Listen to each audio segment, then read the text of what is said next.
Tonight, the Miami Dolphins are the last chance, the last bastion of salvation for the sorry state of affairs that has come about in the state of Florida. Good morning, everybody. I'm Jeff DeForrest. Welcome to another edition of Bury Your Bookie, which we attempted to do again this weekend with our handicappers, who we feature throughout the week.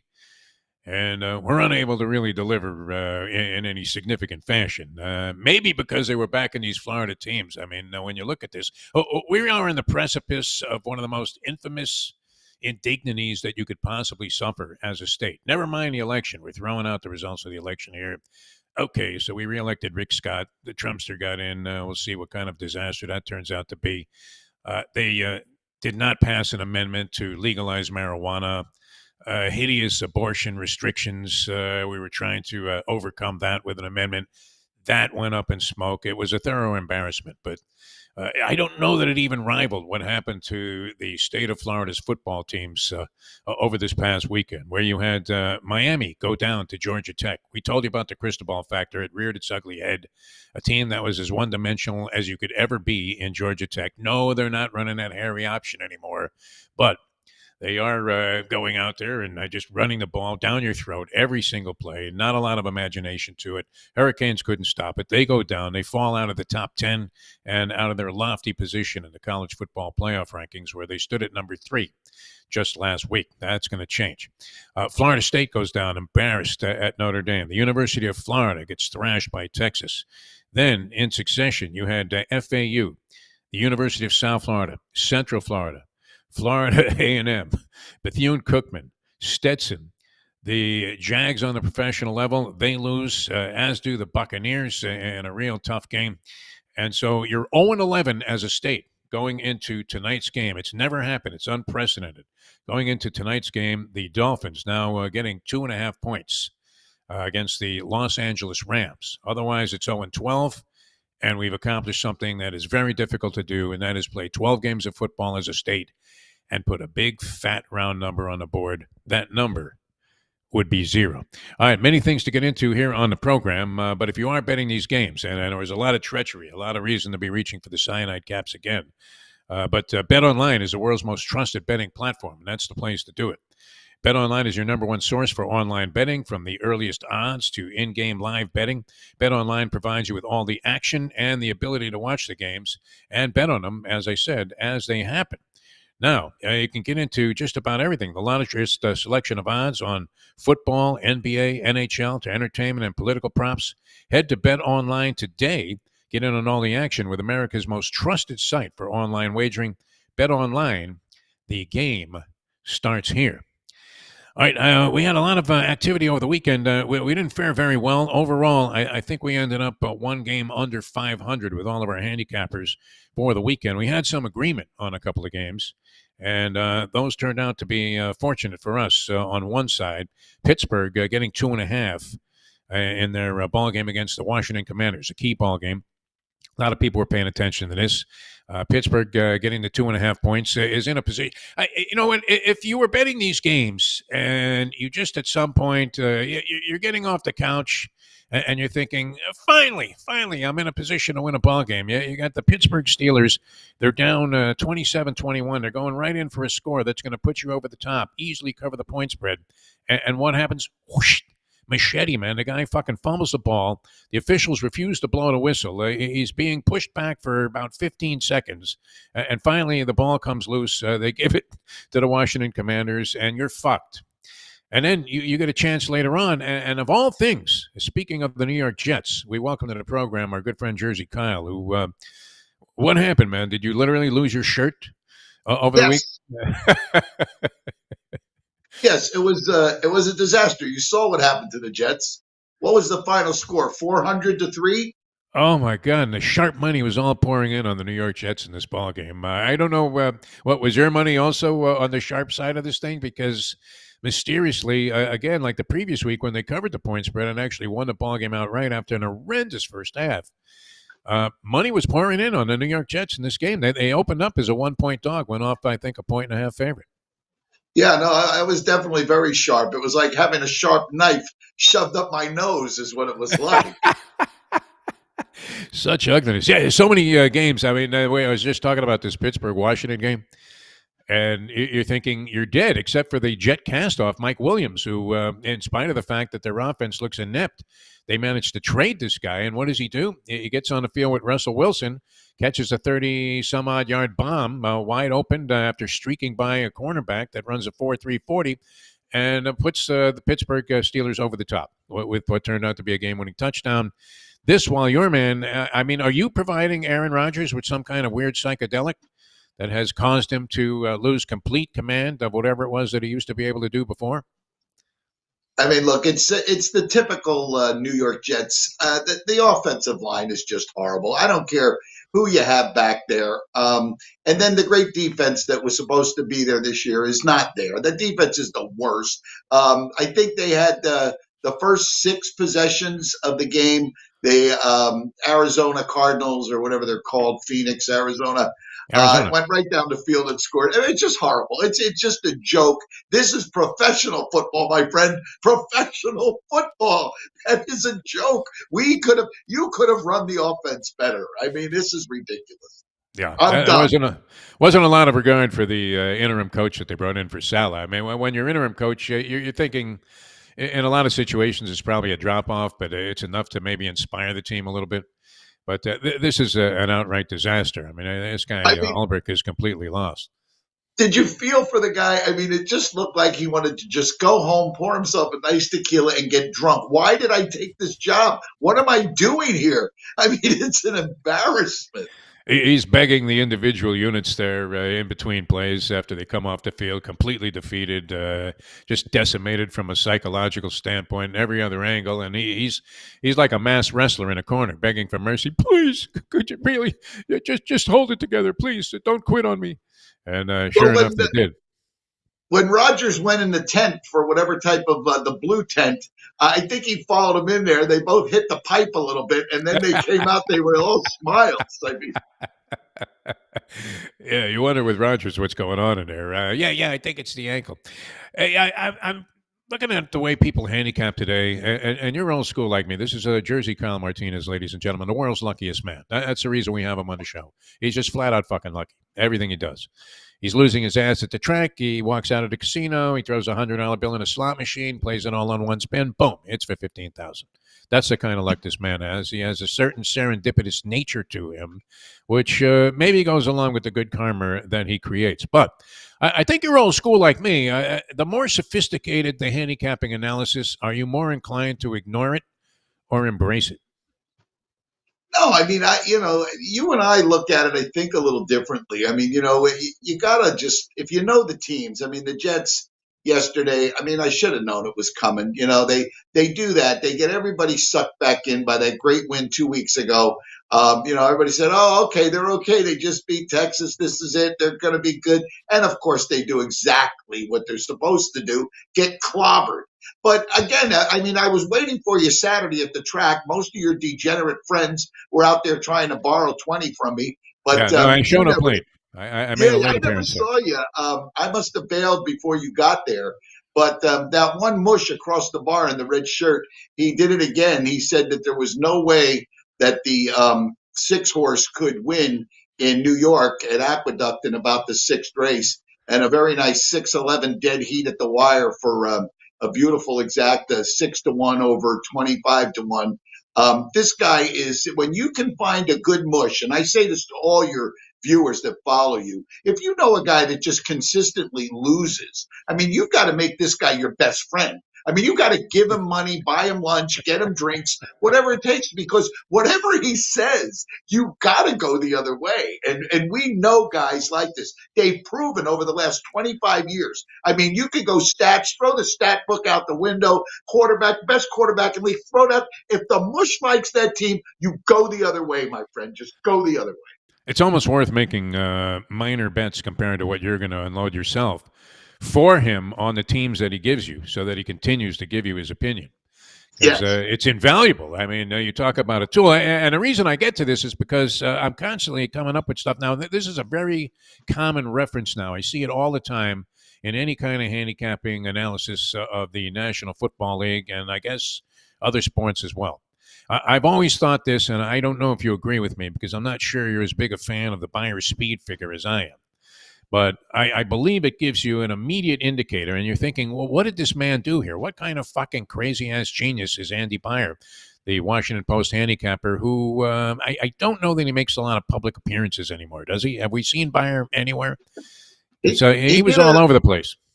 he did a podcast for the Breeders' Cup, him and Steve Chris. So you will find him, every once in a while doing something, but usually before the big races. But you're right, he's gone undercover a little bit. But yeah, I mean, he got paid for those buyer numbers. But prior to him getting those put in the Daily Racing Form and the Racing Times, if you remember back, the paper that tried to go head and head against the Form. Yeah, Byer makes his money now. He was paid handsomely for those numbers. So Yeah, I mean, but and before that, rightfully so.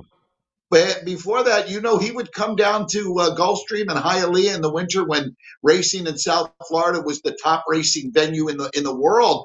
And one time, Canessa, your favorite line, where he would Yes. find an obscure speedball from Remington Park that would be shipping in and would wire the field at 50-1. I mean, these were great days. Yes, and it became a big thing that he was actually going to release some of his secrets to decoding all of these exotic wagers, which became very popular. Weren't as popular when he was first coming up with big wins in pick sixes and things like that. Now that's pretty much pick threes, fours, and fives.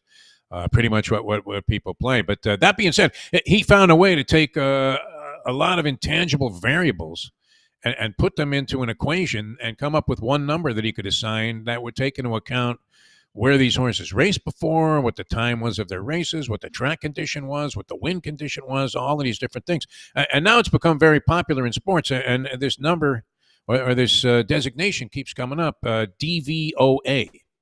Right. And they're saying, well, this team has a DVO of this, that, and the other thing. And I'm thinking, what the fuck is that? I should know. Right? I'm involved. I'm doing gambling shows. So I look it up. It's a defense adjusted value over average, which means what? They take all kinds of things into consideration, much like Bayer did, and I guess they assign a number to it. And yet it seems like, and this is the weird thing, because our theory, if there was a degenerate SAT exam to get into college, we would have all gone to Harvard. So we were great at this sort of thing. Right? Way ahead of our time. And you could do this in your head easily. If an exacta pays $26.80 and you have it 4.5 times, but you owe 12% to the bartender who loaned you the money to make the bet, and you also were betting another 10% for your loser friend across the bar, what would be your net if you had a $6 exacta? And you'd immediately be able to rattle off, yeah, it sounds to me like 56.80 is my share. No, it's But 47.40, but who's counting? but I can't figure this shit out. I mean, what does this mean? This defense adjusted value over average.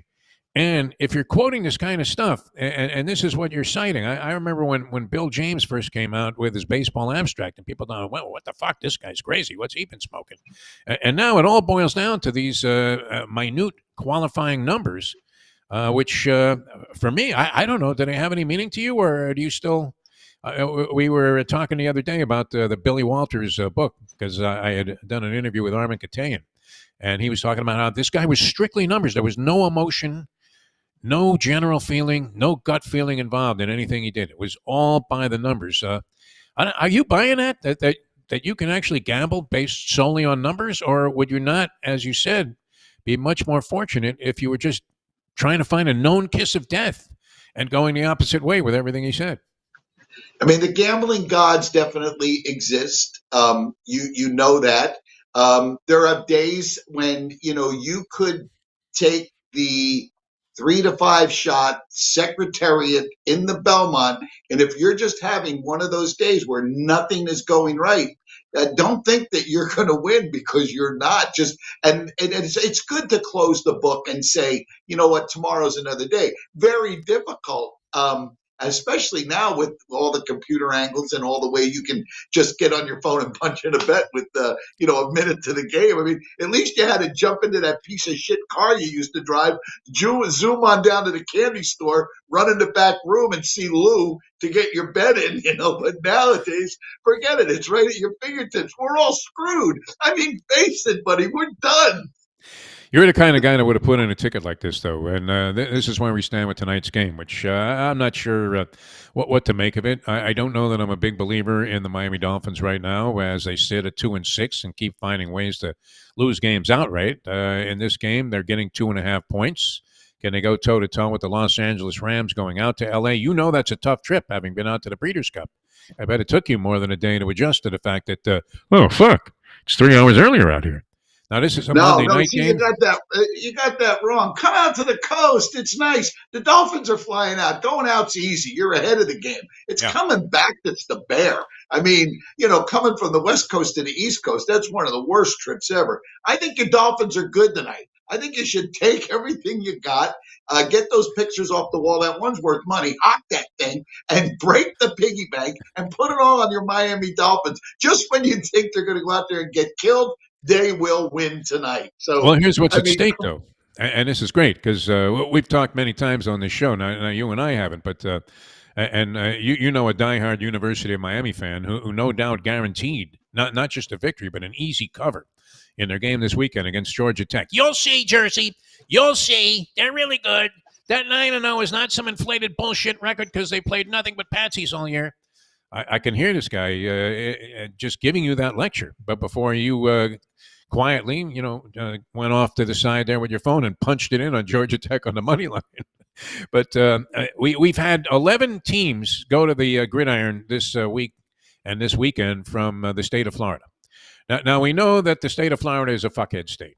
Look, we reelected Rick Scott as a senator, the Trumpster. I've talked about this at the top of the show. It's a bunch of crackers on crack.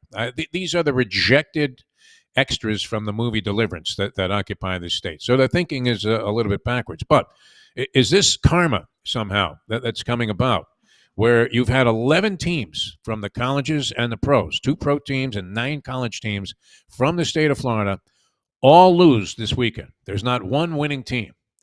So this is unprecedented. If the Miami Dolphins lose tonight, you would have a big fat 0-12 for all the entries, including what used to be football powerhouses. One still, I guess, could be in that conversation, Miami, although they didn't look good in losing.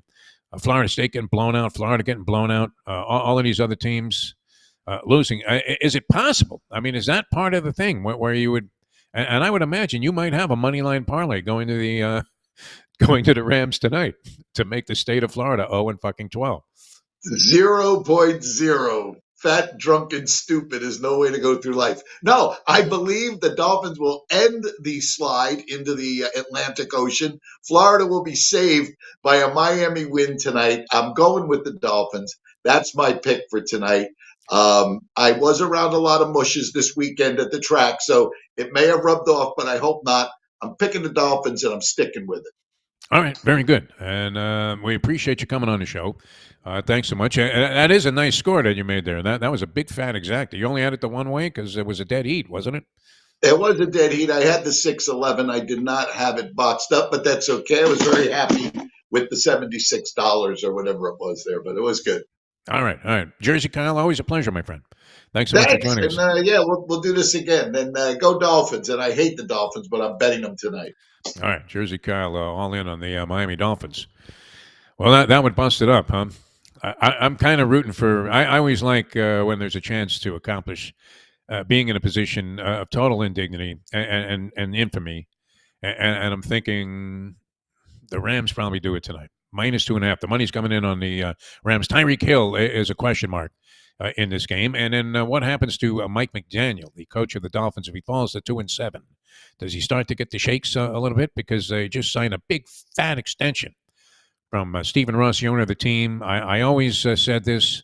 I wished when we were working at a local radio station here for many years, I wish that Stephen Ross would buy the station because you can't fuck up with Stephen Ross. No matter how inept you prove to be, he's going to stick with you.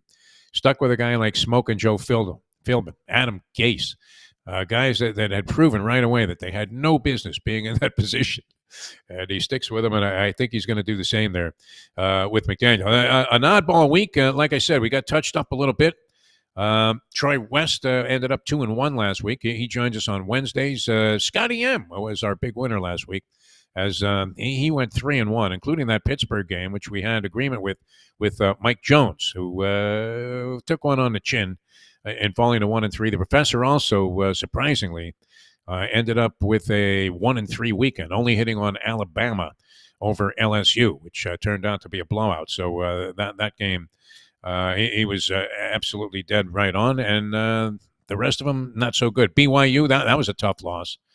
A lot of turnovers. They ended up winning the game by a point, failed to cover the point spread there. We had a couple of guys buried on that. But overall, we were, 5-2 and